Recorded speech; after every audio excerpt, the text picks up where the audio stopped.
Yeah. Yeah, Is she barefoot yeah, too? yeah, she's coming over here.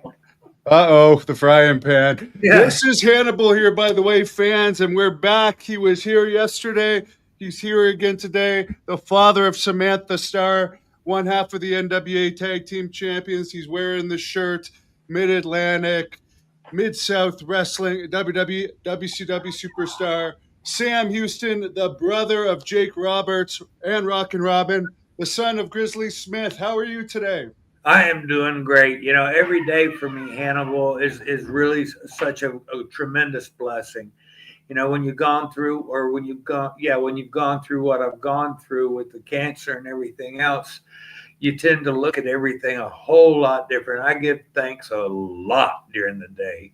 You know, I seem to be recognizing gifts along the way. The birds singing in the morning, you know, every morning when I get up and pray, it's awesome, you know, I feel filled, you know what I mean? I just feel complete. Yeah, that's great. I'm because you've been at some low points. You had a suicide attempt years ago, and Yeah, now you've been blessed. You were just telling us yesterday you recovered from cancer. You're doing wonderful, and yeah, I've got over 15 years without a drink. So I really am, you know, and I hate to say it, I was so weak at one time. You know, I was drinking 3/5 a day for a long time. But when they remanded me to jail, and then my mom passed a week later. Well, before then, I attempted the suicide, like you had said, but the nooses broke. The Creator had different plans for me. Um, and my mom passed away 5 days later, and it took the death of my mom to give me the strength to make the commitment not to drink alcohol anymore. You know? yeah. And I mean, I've had my own dark times, but do you find that the main thing that got you out of it was your belief in God and your praying, or Yeah, was I there other do. things He gave me involved? the strength. You know, it's amazing. You know, and if you learn how to, I guess, if you pray with everything you got, and you know, because I have the faith, I've been healed. I know He can work wonders. I know because He's done miracles in my life, and He continues to perform miracles in my life each and every day. I mean, I'm 61 years old, and I'm moving around probably like a 40-year old. That's not bad. What was the worst part about being in jail? I know the initial shock of being there and realizing, hey, I'm gonna be here for a long time. I mean, that's horrible. But day to day, like, what was the thing that got to you the most in there? Well, idiots, you know, but you just got to learn to deal with them, learn to put up with them. It was all the hollering and the yelling. But boy, if I never hear the phrase "you heard me," you know, because that's all day and all night long. And it's horrible. I don't wish that on my worst enemies. You know, I know a lot of people probably go there, you know, and one or two things are going to happen. They're either going to get worse or they're going to get better. You have to make each person has to make that decision when you're in there. Are you going to work on yourself and try to be a member of society when you get out? Or are you going to, you know, stay on that treadmill and keep coming back and keep coming back? Well, I used that. The death of my mom 5 days or 7 days after I got incarcerated, and then 5.5 months later. Well, I decided, you know, I wanted to live because I know if I'd have been a free man when that happened, I would have drank myself to death. I'd already had to go to the hospital several times for the nitroglycerin pill, but I wouldn't have made it. And um, you know, I was able to make the decision that I wanted to live, and I made that decision. And I knew if I wanted to live in society, I had to work on myself because society kicked me out of it. They didn't want me in it, you know. And I had to come to that realization and say, "Hey, yeah, I am. You know, I am guilty." And and then I did every program, everything I could, Everything I could take, I took to better myself. I took the plumbing class. I did a lot of stuff. I pitched in like when I got moved from the maximum security prison. I pitched in at the Class A trustee prison. I was going out and working outside the gates every day on the road crew for 7 months. And then, but on my days off, I'd help them out in the kitchen or something like that. And it'd be nice because you get little perks, you get to grab a handful of cherry tomatoes and stuff like that, stuff you wouldn't normally get. So there were blessings along the way that way. It was just learning how to identify them, and then coming to the realization that man ain't against you, who's trying to help you. It's us that were, the inmates. We're the ones that ruined ourselves and put us there. But you just got to get real, you know. I was falsely accused of something and I got exonerated, but I was in jail for 3.5 weeks, which is nothing compared to what you have. But in the end, I'm glad I experienced it because I did not know how bad it was. Oh You yeah, it think gets that it's bad. a lot easier than it is. Yeah, it gets bad in there, and really, you don't have any friends. Like when I was in the maximum security jail, um, there was only a couple of people. I'm in a dorm room with 96 people in it, and there were the people I hung out with was the dorm reverend and the other two guys that were in our Bible study group.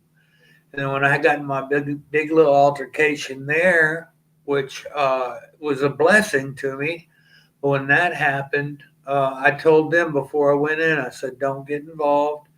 I said, "Please just don't let anybody hit me in the back of the head with a lock or stab me up." But I'm going in, and they positioned themselves around that nobody else could get involved, and I took care of business. And the guards came in. We all peeled off. I went back to my dorm. I mean my bunk, and they'd stolen $160 out of my commissary, and they brought all my commissary back and put it on my bunk while the guards were in there. And then the captain had to tell the warden the next day who I was, and that got me moved from uh, the disciplinary camp, the maximum security disciplinary camp, to a Class A trustee camp, and that was really awesome for me to be able to go out there and to be able to have that freedom to get outside the prison gates and work hard every day. I did that for 7 months, and then I had 4 months. They made me change jobs, but they didn't want me to let me go because I really worked hard. Then they moved me to the Air Force Base in Alexandria in the daytime, and I'd get there. They'd toss me a set of keys to a John Deere tractor, tell me what gun range to go uh, bush hog, and I'd go out there and cut the grass and set up targets and stuff. Tell me give me a couple of MREs and tell me what time to be back to catch the bus back. Then I went from there to the program where the substance abuse program. It was a 9 month long program, and I benefited so much from the long term program because it gave me such knowledge, and that's one of the things I want to try in one of the books I want to start working on. And what helped me the most with my program, because I went through 13 different rehabs. Nothing seemed to work, you know. But the 9 month rehab, I learned so much and got so much knowledge out of it that it's either going to make you quit or make you the best drunk or out, whatever user or whatever that and it'll be hard for people to tell if you're using or drunk. Yeah, I could see how, I mean, rehab works for some people. It doesn't work for everyone. Everyone finds their own thing. Either they die, they go to jail, or they Yeah, find a solution to the yeah. problem. What would be your best advice to someone watching this that maybe has some type of a problem? Because yeah, as much as they always say, talk to someone, ask for help, a lot of times people, let's just face the facts, don't want to help you.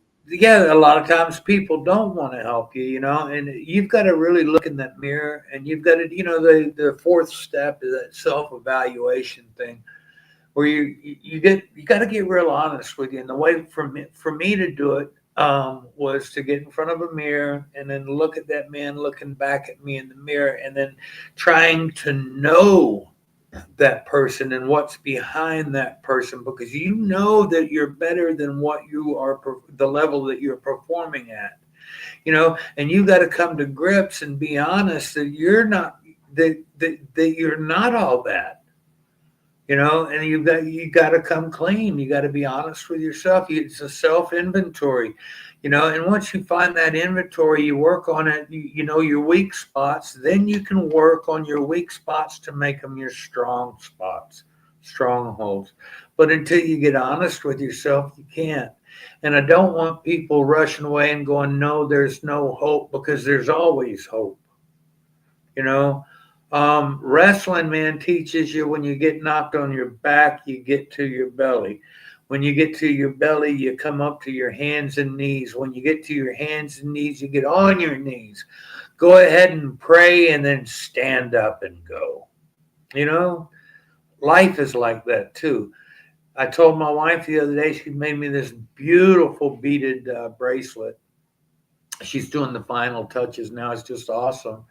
And she wanted to learn, because she just got named into the tribe, so she wanted to learn how to do some beading, and it's just an awesome bracelet. Well, anyway, um, it's like when she first got started on it, we watched the videos and stuff, and I'm going to learn how to do it too. But it's like I told her. I said the hardest thing is starting, and that's really is the hardest thing for anybody, is starting something new. And you got to take your time, be patient, pull yourself out of the situation, look at it, understand what's getting ready to happen, then step forward and get into it. Um, I was like, just like boom, for so long, and it wasn't a bad thing. It got me in a lot of great places. No, but no, you got to look at things and really understand things. And I'm guilty of, in my youth, not I mean, just gut feelings and stuff like that, not thinking things through. What was the dumbest thing that you saw a fight over in jail? Because in where I was, there was about 5 or 6 fights a day. Oh yeah, we Um, had that every night. The problem, well, the TV, that was a stupid one. Who got to watch what show, because it was all the same thing, 106 in Park and BET, and all that. But the gosh, I saw a fight over. One guy reached over.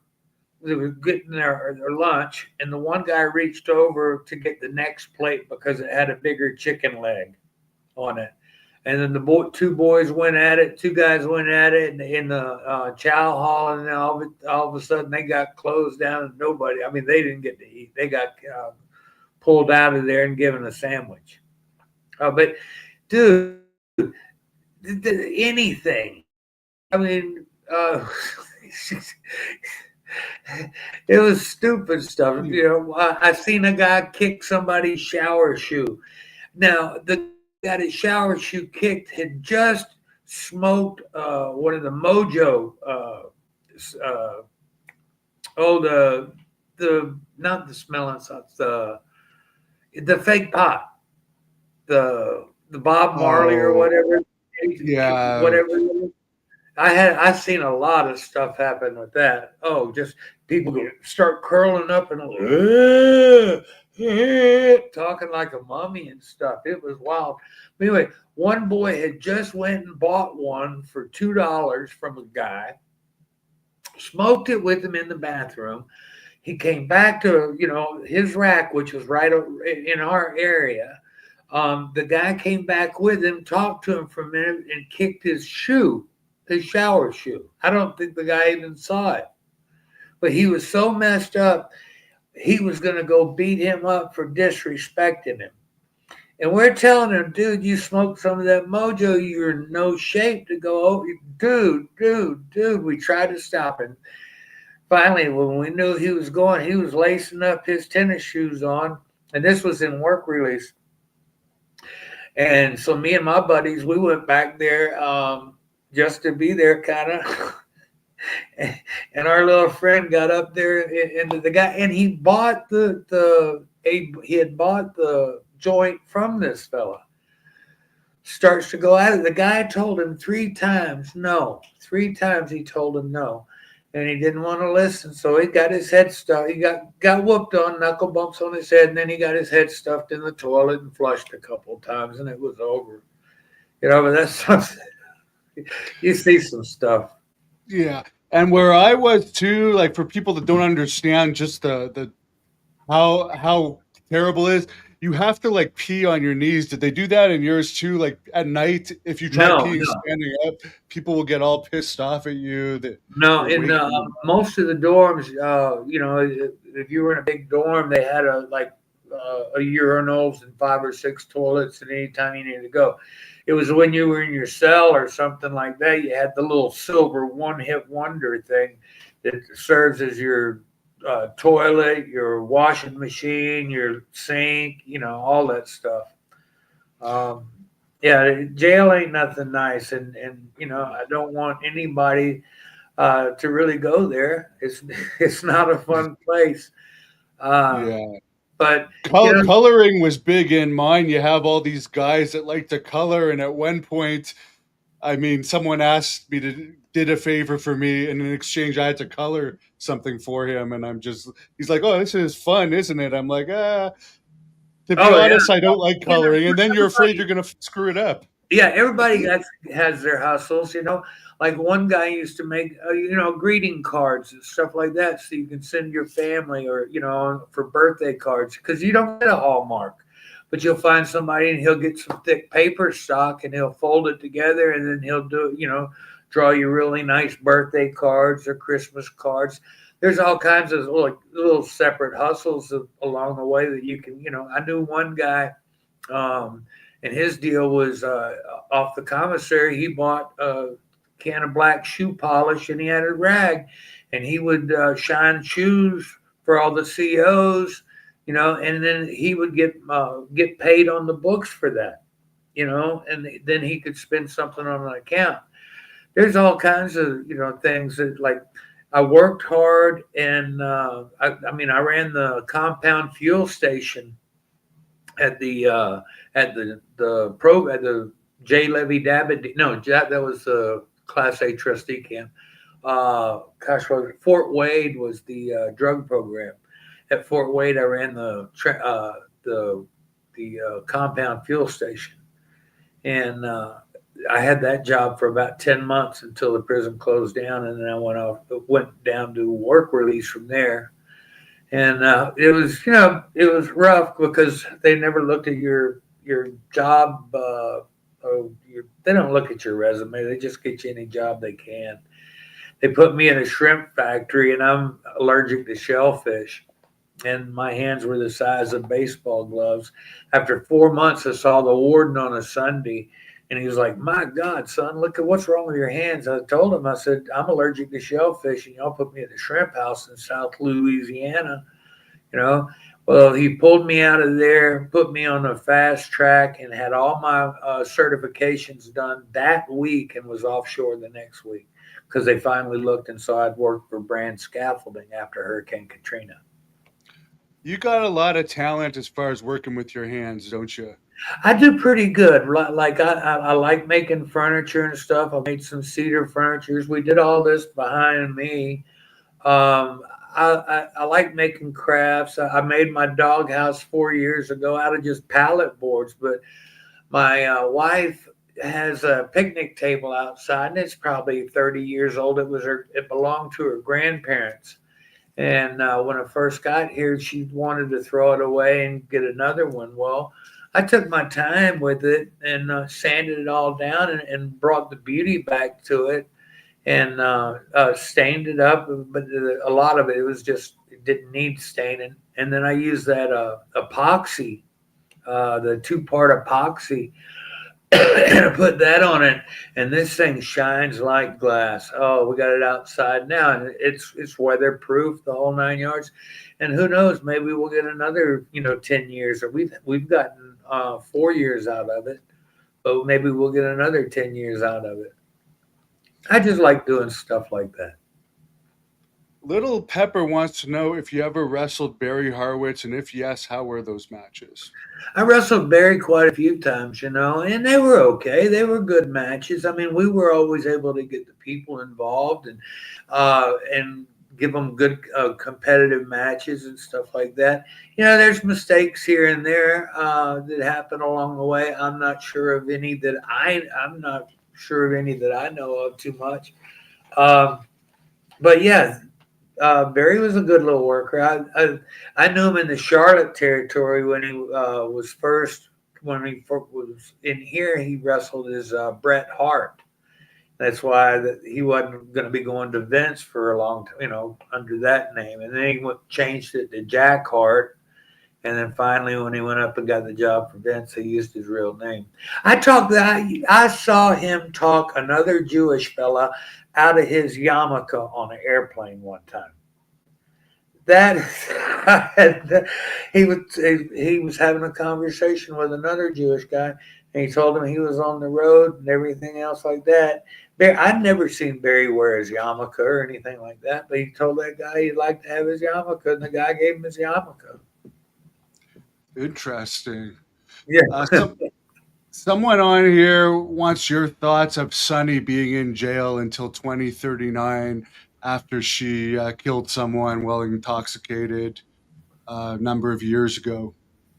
Right. Well, it didn't happen too awful long ago, and I feel so sorry that she got stuff, such a stiff sentence. But this, I'm sure, wasn't her first DWI or I think anything. she got about eight or nine, maybe. You know, all I can say, is you got to you got to take your lick. We all okay. We all know what could happen, but we never think about what could happen on this particular trip. And you don't think how bad it can be because that always happens to somebody else.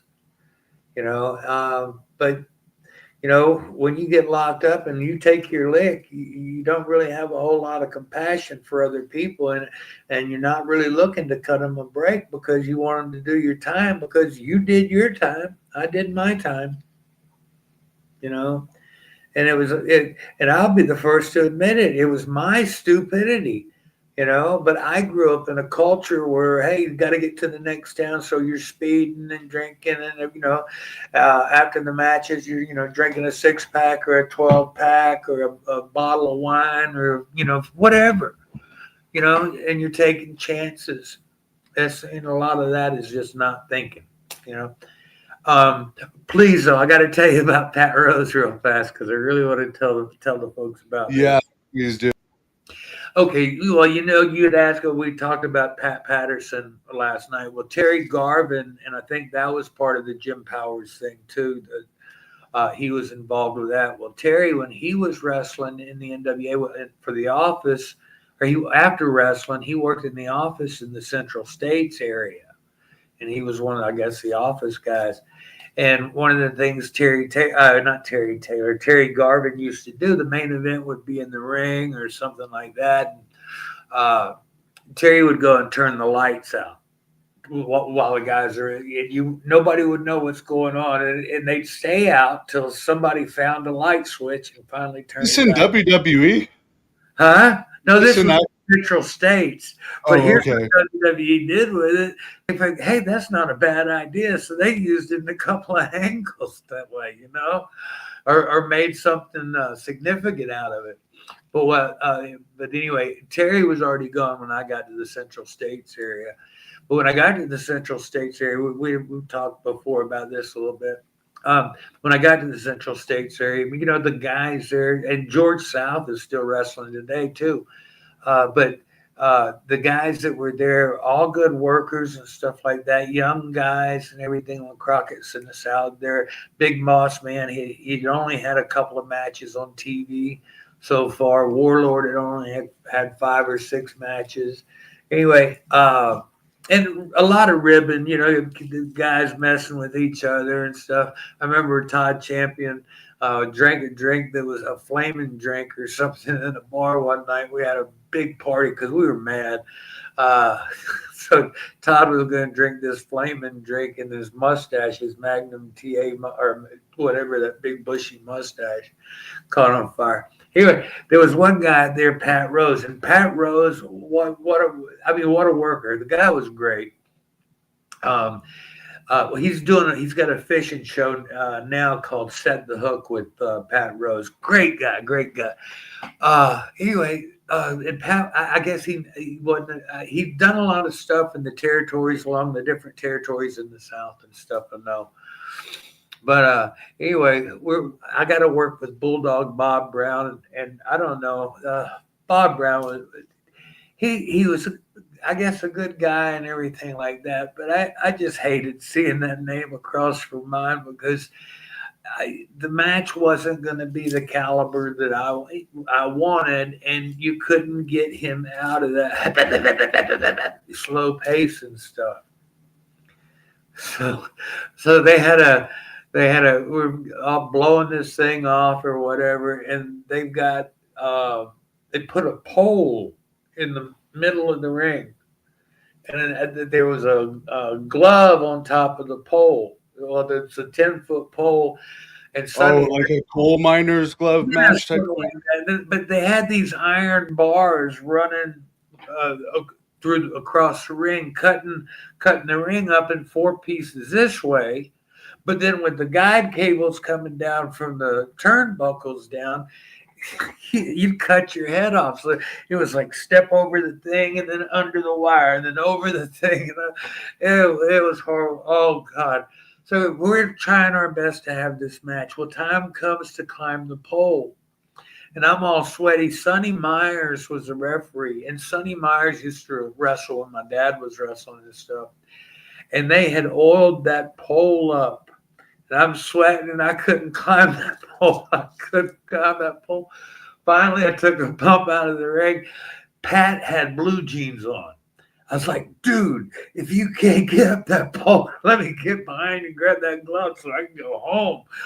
Yeah, but Pat was able to save the day and climb the pole. But what a rib, I'm in there trying to do my thing, and all of a sudden I'm going to climb the pole to get to the glove, and yeah, sliding back down. Those were the days. Well, you could Uh, have fun sometimes, yeah, it wasn't all,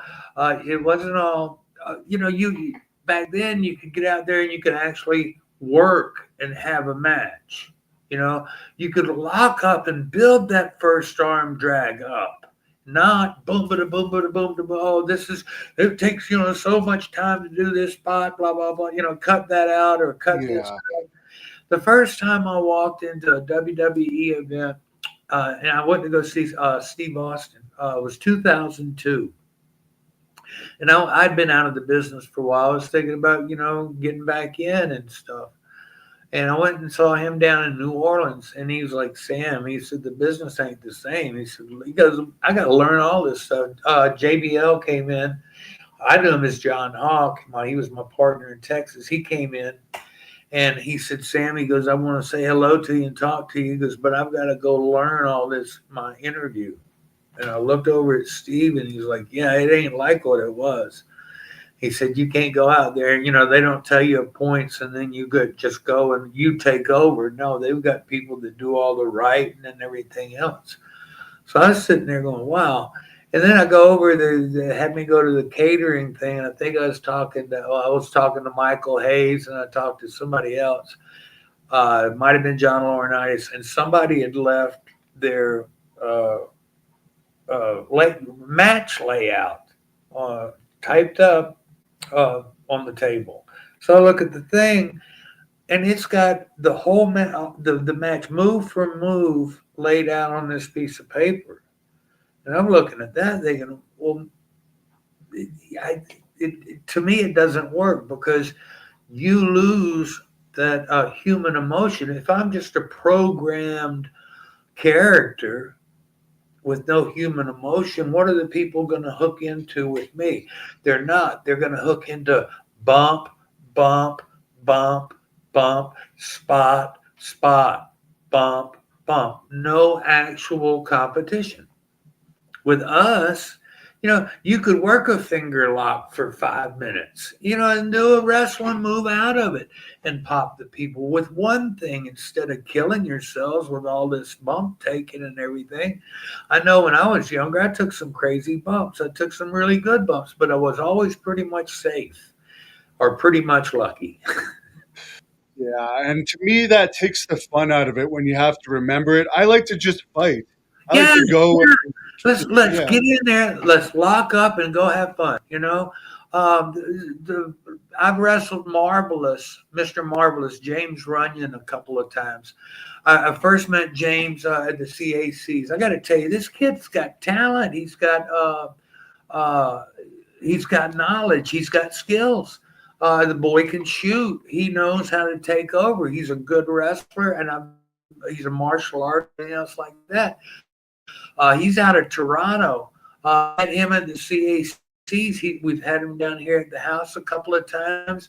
I get in the ring with him. I haven't yet lately, but because of the surgery and everything, and I really want to get somebody to train with and work out with some, uh, because of what I'm getting ready for with Charlie's deal.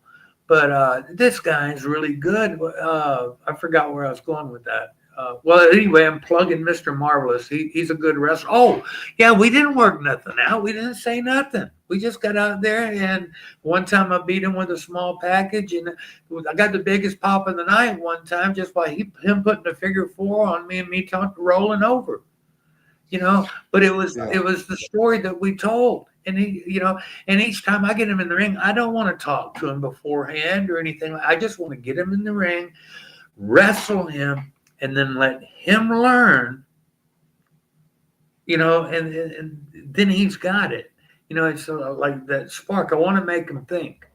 And anybody I get in the ring with and wrestle or work with, I want it like that. I don't want anything.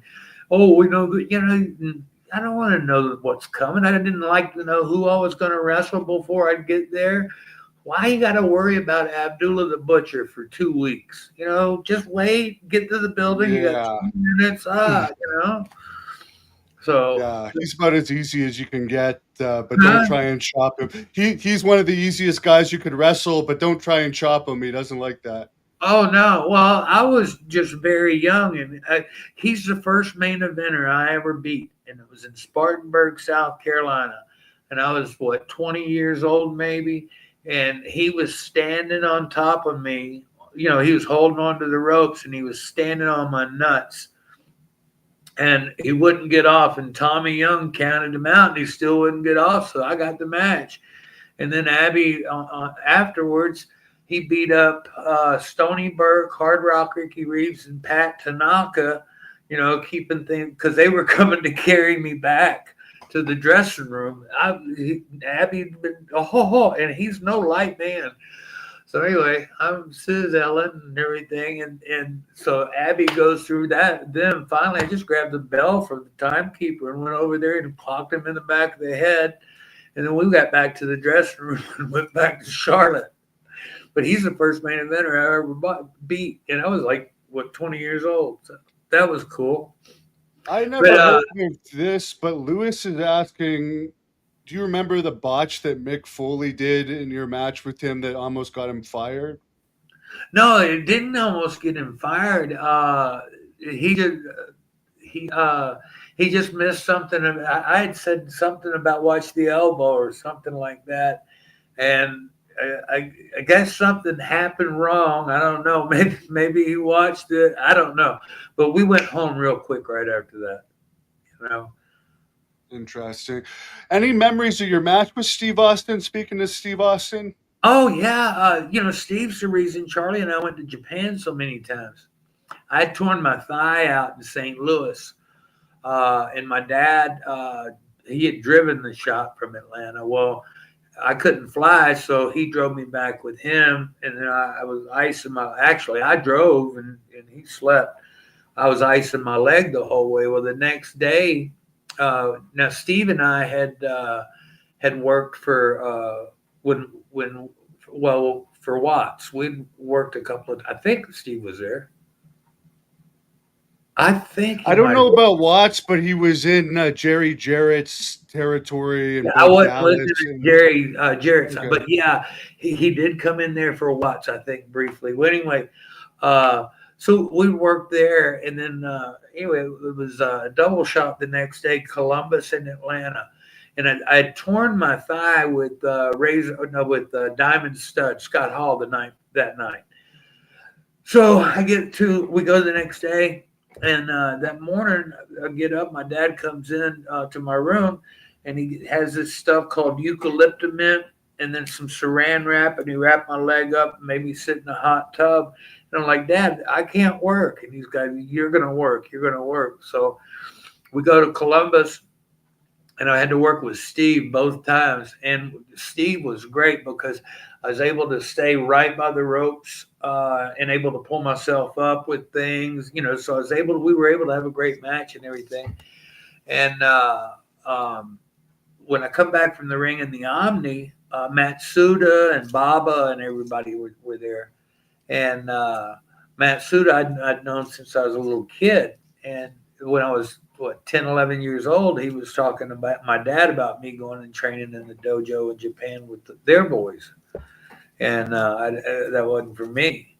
Anyway, Matsuda says, we want you, Japan.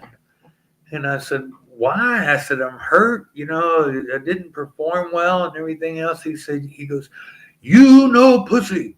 And I was like, what? And he said, people come to Japan all the time. They get there 2 or 3 days and something happens and they want to go home. We need somebody that's going to, finish out the tours and stuff like that. So Charlie and I were blessed to be able to go over there 5 times for Yoshiaki Yatsu. And we had a good time over there. Do you believe that Matsuda really broke Hulk Hogan's leg, or is Hogan exaggerating that? I believe I've heard that. I wasn't there when it happened, but I saw some things happen. I've seen people crawl out of that old sportatorium office. I mean, a bloody. I have seen them crawling out of there trying to get across the road, get away from there. Seen them crawl. Yeah, I wouldn't doubt any of the horror stories like that. ATF Media, were you ever punched in the face by hands of stone Ronnie Garvin? No, thank God. He did drop before I started wrestling. They were checking something. Him and George Winecroft were real good friends, and George was the guy that he stretched me the first time. Oh gosh, it tore me up the first time. And then a week later, he couldn't do it. So he told my dad I was ready, and then my dad told me no. But when he couldn't do it, that Ronnie was there. And Ronnie goes, "Okay, kid, we're gonna check this out." He goes, "Don't move." And I'm laying in the middle of the ring, and he climbed to the top rope, and he came off with the knee to the head. You know, I'm glad I didn't move because he probably could have squashed my head like a watermelon if I had.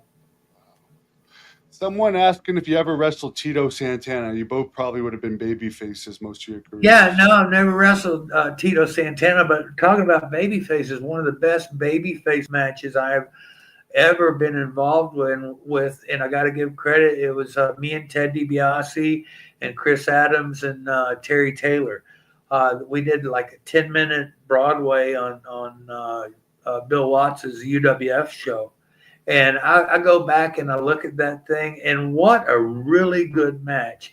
And I believe that two baby faces could go out there and have that match. That where you both got the people on your side. It's just a back and forth, and people are applauding everybody, everything. You know what I mean? I just, Vander Stars bringing up a weird match. Was there a house show cage match involving you, Strike Force, Macho Man, Honky Tonk Man, the Hart Foundation, and Danny Davis? yeah, it was in Toledo, I believe. That's very random, isn't it? It was a TV taping. It was the dark match after the TV taping. Yeah, I remember that. It was, of course, we weren't. If you look at all my partners, Macho Man was one getting the big push, but they had us in an 8-man cage match, and I had the thing with Danny Davis, and it was the Hart Foundation and all that stuff. So they threw me in there too. I climbed the top and got over the top of the cage, man. We were all tired. We wanted out of there. Ah, So I so you got nobody main said, event pay that night. oh, I got main event pay that night, and it wasn't bad at all. Were they doing blood at that time, or was that during the period that they No, subbed? no. They had stopped all that by then, because I went from Kansas City and from Watts, and then up there, and you're prepared and stuff like that. But then they come up with a solid no, then it's kind of like, hey, this is kind of great. Now we're gonna have to really learn how to work with our faces. Speaking of Central States, I've been in Wichita for the winter. Any memories of wrestling here in Wichita? I mean, I remember wrestling in Wichita, going to the building. I think we parked underneath or inside the building. They had a parking place for the boys. Um, Really, just Kansas City. What sticks out? I know the different arenas and stuff like that. What really sticks out is the long drives. And then you get there, and then you find out the advertising hadn't been done. That they're trying to sell the posters that should be out in the town, around the town, to let people know that the wrestling matches are here. They're going to try to sell them for 50 cents a piece at the concession stand. So nobody knows they're having wrestling in town because nobody's put out the posters. Elvis Presley could be playing right next door, and nobody will go if nobody knows. Yeah.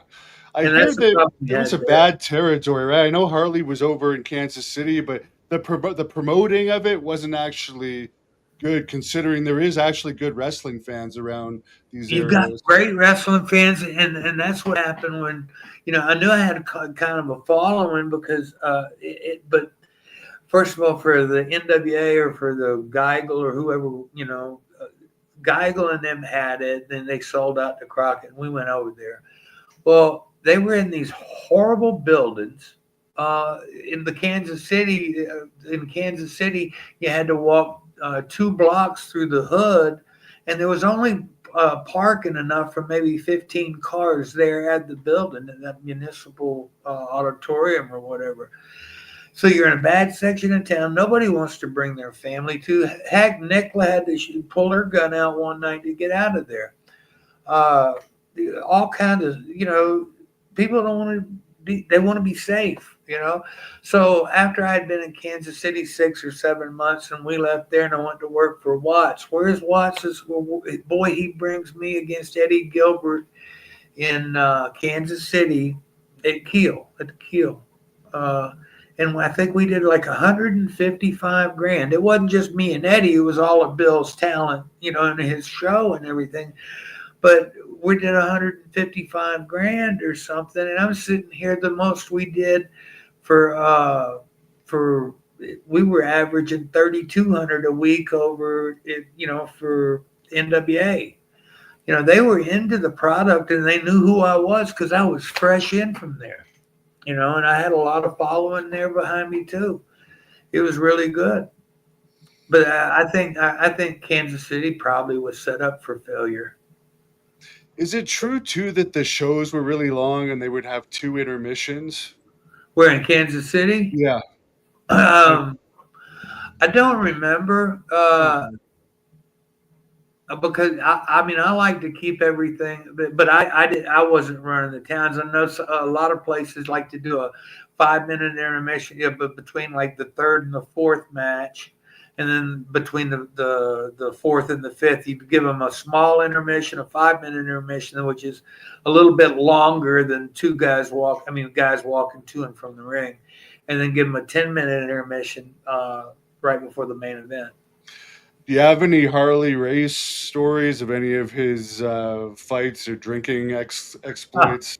Well, this one covers me, Charlie Norris, Harley Race.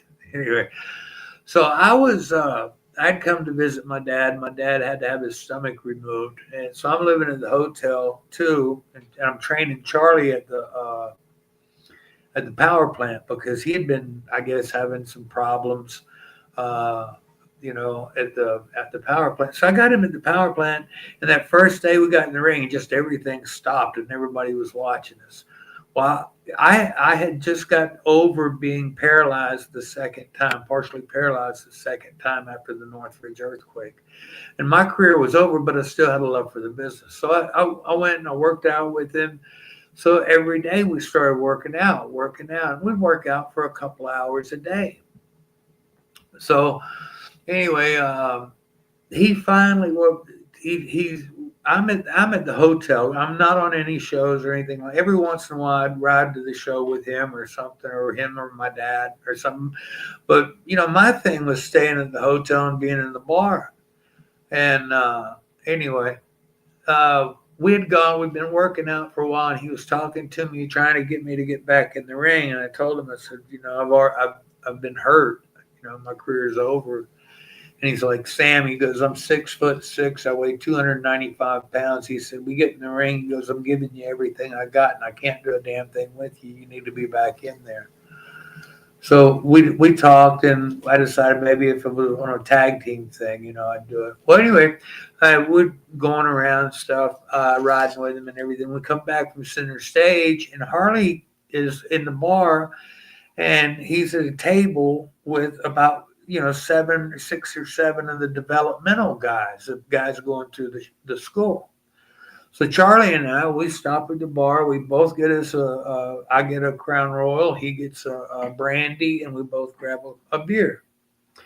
And we're leaving the bar to go take our bags up to his room and just drop them off and come back down to the bar. But we were going to burn one. So we go upstairs. Well, when we go out across the way, Harley and those guys, about 6 of them guys come. They're standing right behind us. So we get on the elevator. They get on too. And we push the button for the Charlie's floor, the 3rd floor. We get off. We get off the elevator. Well, they got off too. And Harley goes, I know what you guys are going to do. He goes, I haven't smoked any of that stuff since 1969. But I'm going to have some tonight. So we're like, wow, we're blown away. Here's the NWA World Heavyweight Champion multiple times wanting to smoke some pot with us. So we're like, this is great. So we go in the room, and then Harley didn't like the way I was twisting, so he moved it out of the way, and he rolled hog legs. Well, the first 2 joints went by, and Charlie and I never got a puff. So Harley ran out of his Crown Royal, so him and the boys go back downstairs. So me and Charlie are sitting there. We're smoking one now. We're talking how great this was. And we just smoked with Harley Race, the NWA World Champion, blah, blah, blah, blah. We couldn't believe it. So now we're out of beer, so we go downstairs. And as we go into the bar, Delane Donovan had changed the name of the bar and actually painted Sam's Lounge on the door.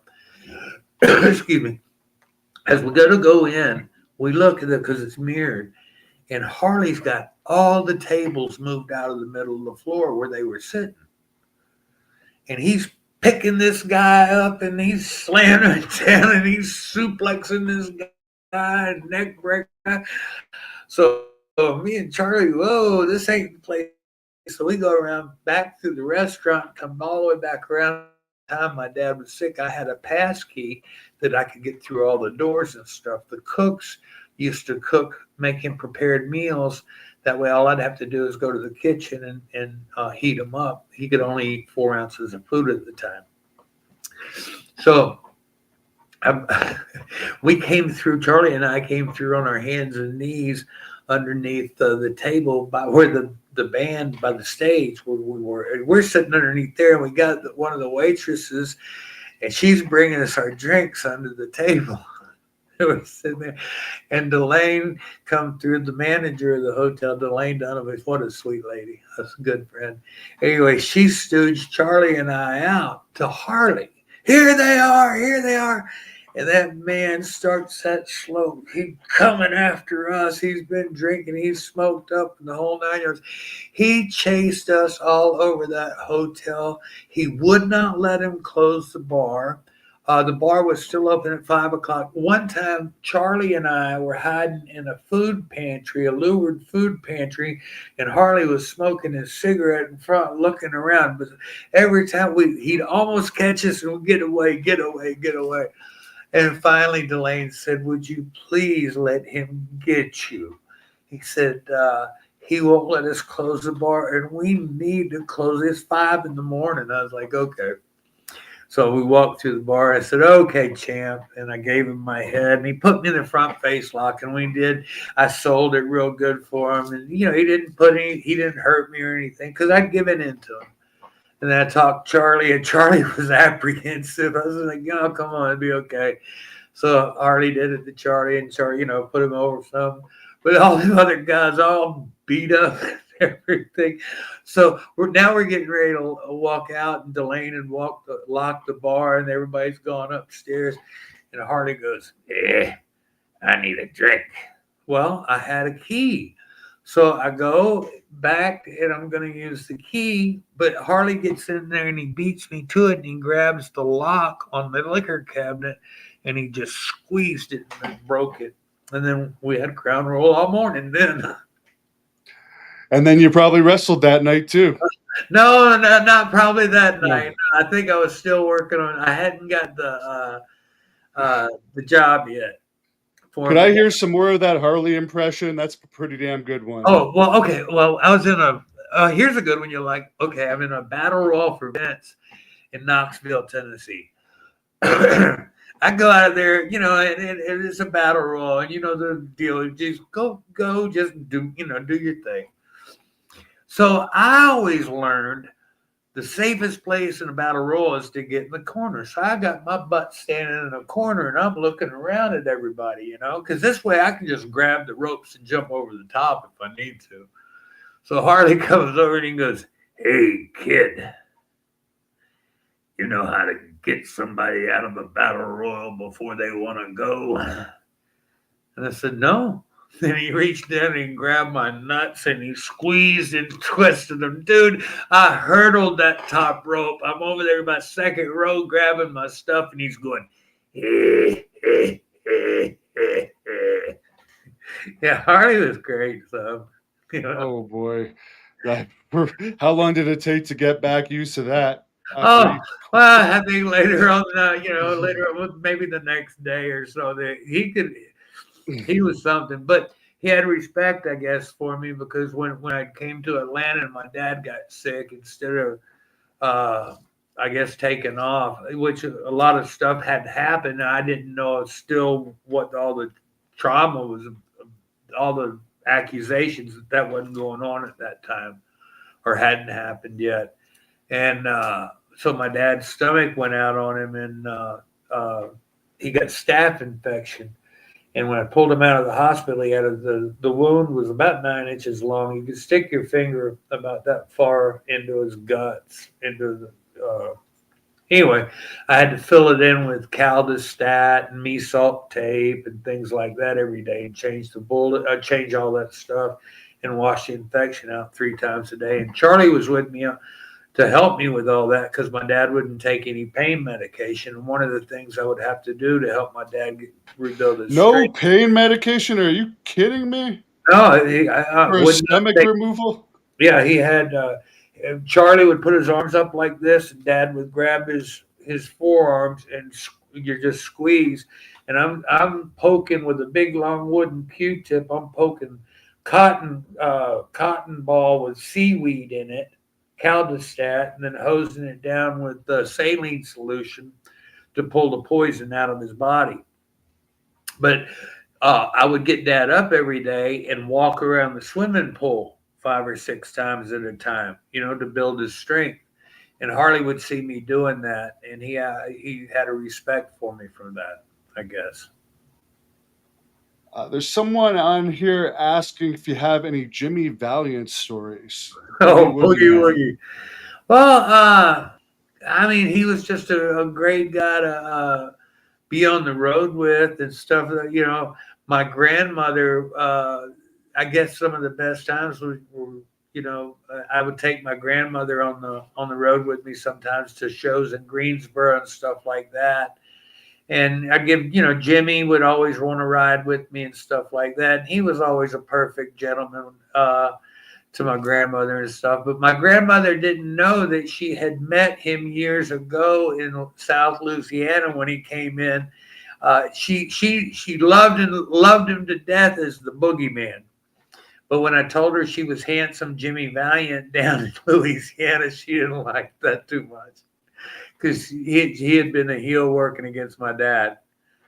But I love Jimmy, and gosh, he's still kicking, he's still going, and nothing but respect. I love the guy to death. And somebody else was asking about either Matt Bourne or Billy Jack Haynes or both. Do you have any stories on that?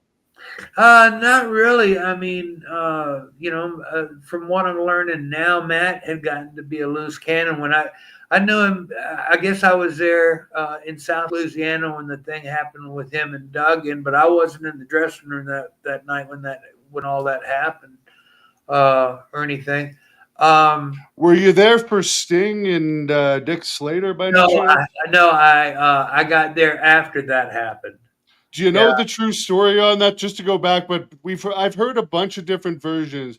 What do you think really happened with Sting and Dick Slater? Because some people, like Dark Journey, said there's no way at his age and condition Dick Slater could have done that to Sting, and then Shane Douglas says that yes, Dick Slater did do it. Yeah, I heard he did. Yeah, he did it. That's what I had heard, because the commotion was uh, he didn't. He wouldn't have been able to do that to the bigger one at the time. Because I think wasn't Sting still with Jim?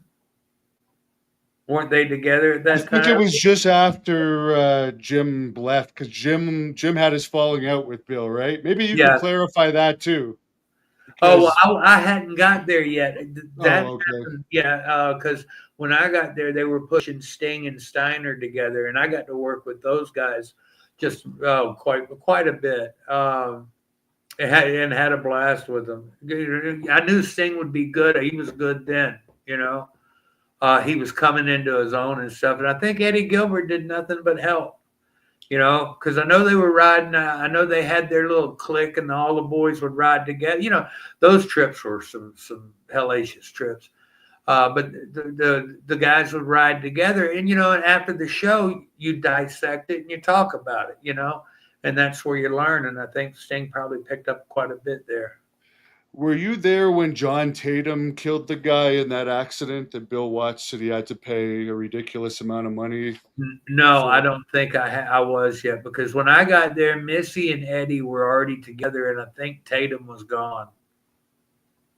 I knew Yeah, Tatum from the yeah. Carolinas. I suspect Bill probably wouldn't have kept him around after that. No, no, you gotta say, you gotta let him go sometime. So Matt Bourne, before I change the subject, there you were there during the time of him versus Hacksaw, but you missed it. Yeah, I was. Yeah, I wasn't in the dressing room. I didn't really know what happened or anything like that, and I never really researched it either. I just, fluff up from the boys. But then I saw a thing. Oh, the other day, some independent show, and I guess Matt tried to get cute in that too. Boy, I'm glad it didn't go there, but I think if it did go there, I think Duggan had tuned him up some. Who Matt would was have? a wrestler and Yeah. everything too. He had credentials too. I'm not Was saying that the toughest locker room of all time? That Mid South wrestling locker I room in would that think era. so, because you had and then you didn't have anybody.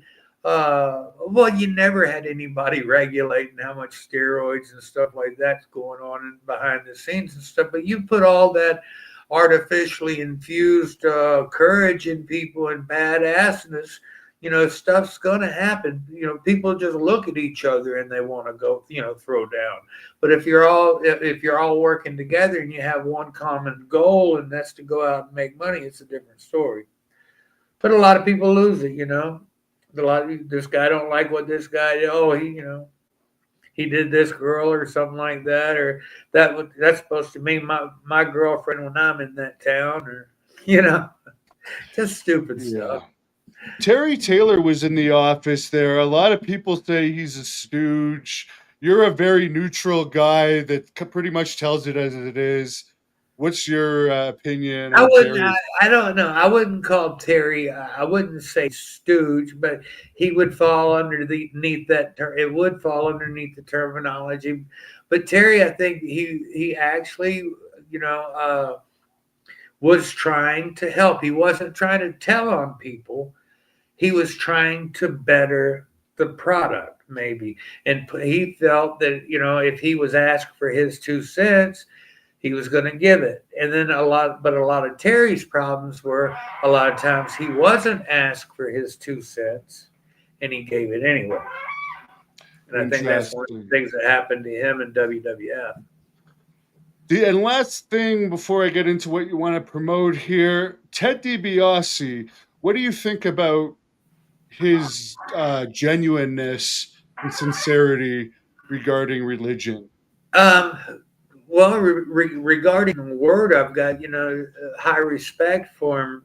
Regarding what the scandals going on now and stuff like that, I'm sorry that he's fallen into that trap. Or I can't say it was a trap because they let it on themselves, but they had only done what somebody in another state, the Duck Dynasty people, had done with the Department of Tourism being able to be paid off, I guess, or something. I don't know. I know his intent was pure when I was around him, and he's never really shown me anything different. I mean, I've known him since way back when, since I was like 15 years old, or well, even longer than that, since I was about 10 years old. I'd known him. And I've always thought a lot of Teddy. I thought a lot about his work. Matter of fact, one of the best. It was a oh gosh, what a feather in my cap.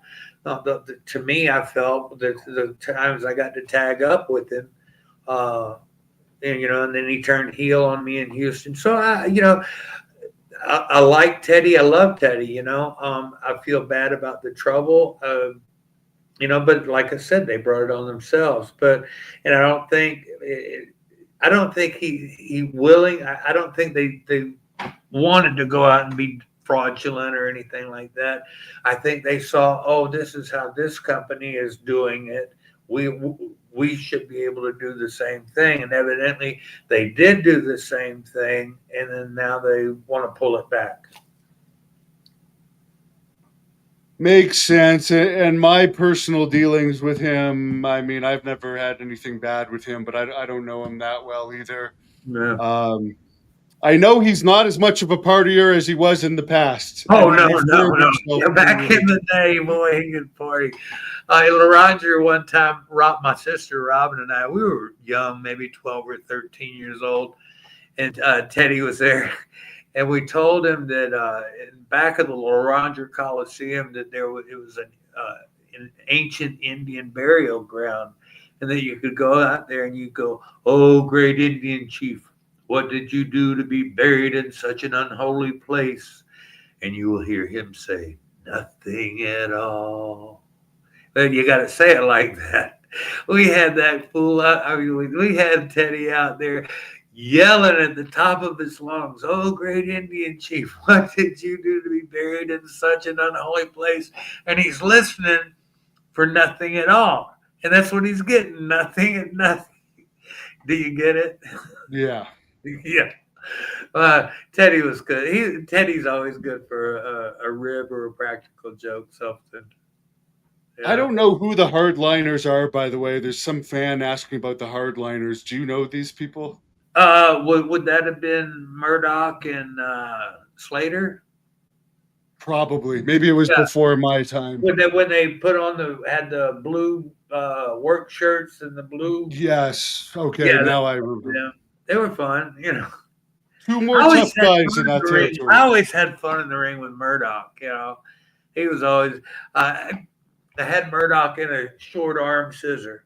And Jim Crockett had put me and Black Bart together. Now, me and Bart worked all over the country against each other. Now he's my tag team partner. So I reach out and attack Bart. Bart comes in. I stretched Murdoch's arm out, And I tell him to grab that hold. I get out of the ring, and Bart's standing there looking at Murdoch, and Murdoch's waiting on him to get it again, you know. And Bart turns around and goes, Sam, he goes, you're going to have to come show me how to dig that hole. I said, I've had you in that 1,000 times. He goes, I know. He said, but you've always got it on me. I ain't never. I was like, oh, God. We always had fun. And the whole reason you're back on today, and I really appreciate it. And there's a lot of fans that had a lot of questions today, so I know they appreciate it too. Yeah. But you wanted to share this poster Yes. for this event, which maybe I'll have to come cover. Who knows? Yeah, I'd Could you tell love us a for little you bit to. about it? Well, Charlie Norris, my tag team partner and best friend, my brother. Um, it's a memorial event to honor his name and to honor the people up there in Red Lake, Minnesota. It's called a Night of Thunder. It'll be Saturday, July the 19th at the Seven Clans Casino in Thief River Falls. I know tickets are going to go on sale, so you can get them online, I guess, through I put the website of the casino on oh, the cool. thing there. Now they don't have them yet, but you said May May 1st, the so another 1st, month. they'll go on sale. We're looking for a big event. The promoters and everything, they work really together. They work hard together with the substance abuse center there on the Red Lake Reservation. So this promoter works good with them and everything. So they're putting the event out on for the casino, and I'm in training now, and I'm going to wrestle on this night. I want to tell everybody, this is a big night for me because I get to honor my partner.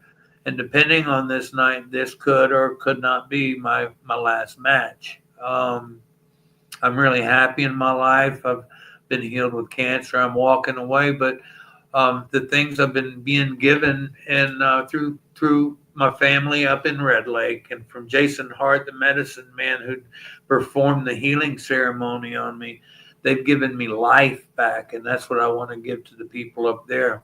So, any way, shape, or form that I can help, be of service to anybody, and I mean to talk to all the listeners out there too. If you're ever figuring that stuff's too hard for you and you can't get through or whatever, I'm gonna tell you something. I crawled back from a rusted out, cockroach infested foot locker with two pairs of state underwear and a bar of soap. And I've crawled back and I've fought back and I've gotten to where I am now. I'm in a good place. I'm really happy and I want to give more. I want to help other people. If it's dark for you, maybe you ain't looking at it the right way. There's always hope and you can always do something. So this is in Minnesota, right? Yes, yeah, Thief River So Falls. if someone wants to make plans to go to this, where are they flying into? Minneapolis? Probably, like Bemidji has a small airport, but that's about an hour and a half away. I think the Wisconsin airport might be. I'm not exactly sure, but I will find out. Someone When on here, by the way, is mentioning that Norris had good matches with Steve Regal and Steve Austin. I actually heard he was supposed to have the Tatanka job at Well, one he was, point. yeah, they had looked at him for that, but that was years before. See, I had worked with him, and I think what stopped him on that, I think Strongbow stopped him on that. I Because don't, I he's think. more athletic than Tatanka. If you watch them both, Charlie Norris is by far a better wrestler than Oh Tatanka. yeah, well, yeah, he was. I mean, I'm not saying anything bad about Tatanka. I was there when he first started too. But Charlie had everything. He had the size, strength, everything, and he was massive. When you saw Charlie, it wasn't like looking at one of the little guys now or something like that. When you saw Charlie, you knew you were looking at him. You were looking at a mountain of a guy, and he had the skills, he had the time. And see, a lot of people don't know. Charlie was an awesome basketball player up on the reservation. He won a lot of stuff up there playing basketball. Oh gosh, he was a dancer at the powwows and stuff. He didn't. The family told me, but he was a dancer at the powwows and stuff. I know when we would go to the powwows, they always said, "Oh, there go the renegades, them gallivanting around," So we were going around having a good time. But yeah, Charlie was an outstanding athlete, world class. He held the PWA title more times than anybody up in that area.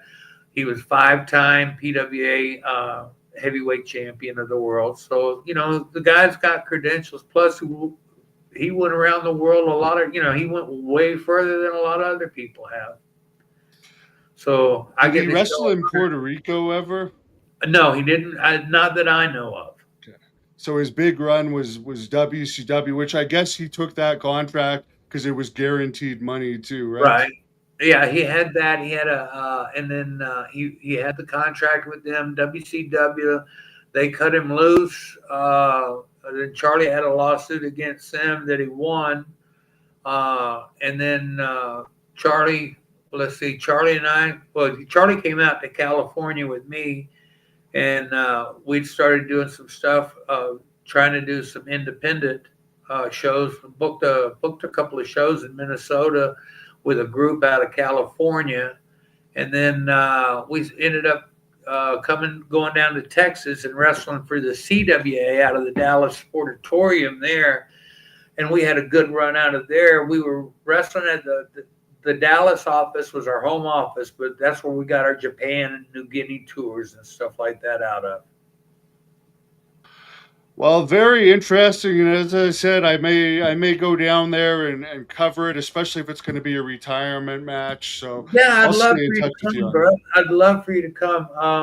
And if you want to, I'd really like to talk to somebody about coming either with Fight TV or one of the TV organizations that maybe an ESPN or something like that. I was a global champion for ESPN, so who knows?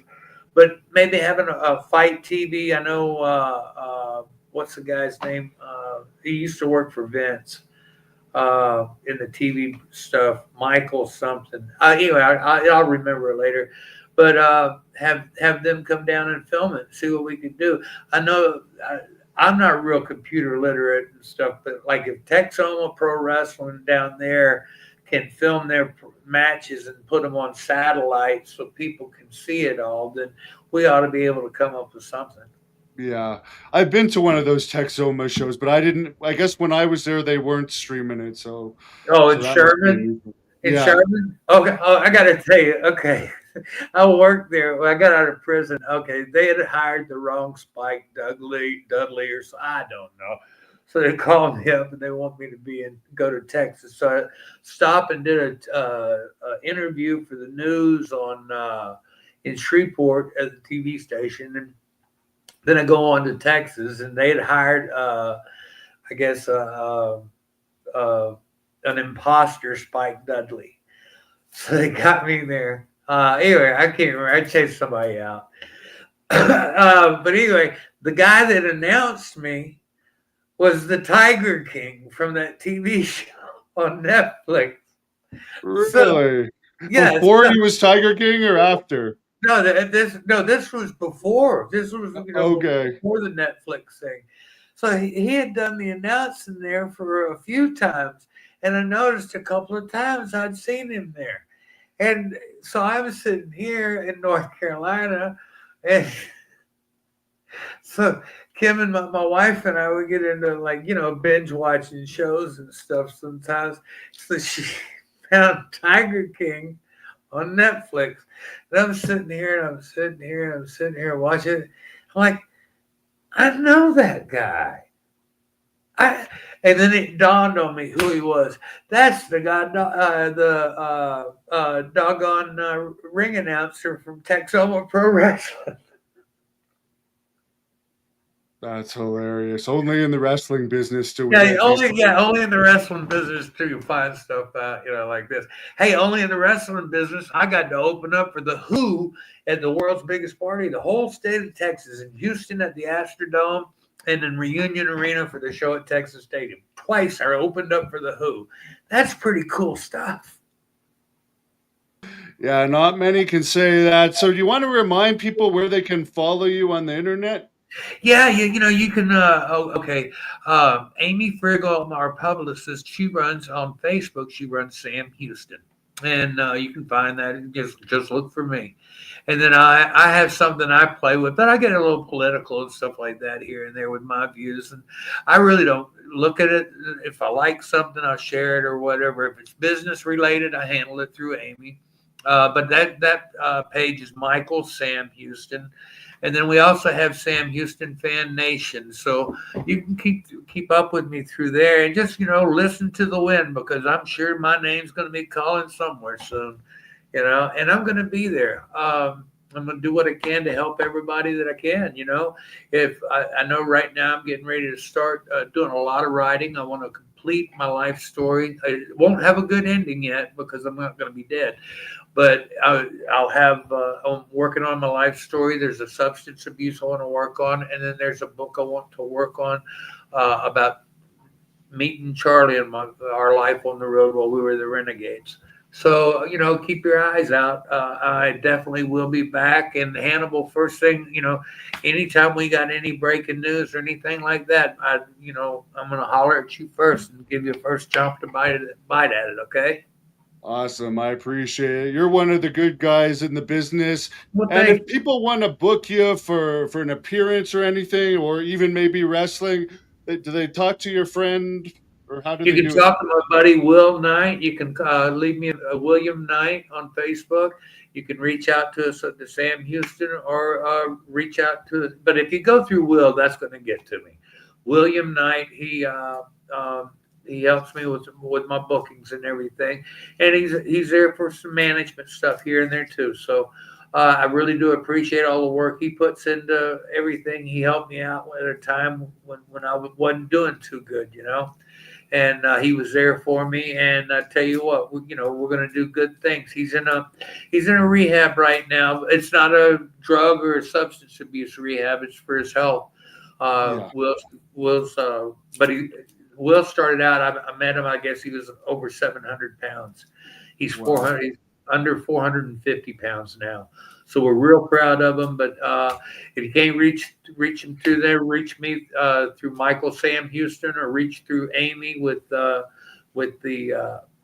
Sam Houston. That's the best way. Someone wants to see you get one of those Legends contracts in WWE. I hope you get that one day as well. Well, that would be awful nice and everything. I'm really not, holding my breath. WWE hadn't reached out to me for anything else. They even charged me $370 to watch my own brother get inducted into the Hall of Fame. I was in the very first Royal Rumble, and I got aspirations or thoughts of, hey man, I can still do some stuff. I can at least jump over the top rope. Why don't you give me a shot at that to see what I can do? There you go, throwing your name in the hat. Well, I'll let you shut this down, good sir. Thanks again. Always a pleasure talking to you. Thank you so much, Hannibal. I want to thank all your listeners for listening to me just ramble on and everything like that. The most important thing I want to tell you is, look, man, our Creator is working miracles in my life, and I hope He can work miracles for you and yours. I know He will. You've got to know your Creator, ask. So have a personal relationship, with your God. That way you can talk to Him and get on the right page. That's the most important thing. I want to meet everybody up in heaven if I don't forget you here on earth. So you take care. Love you. God bless.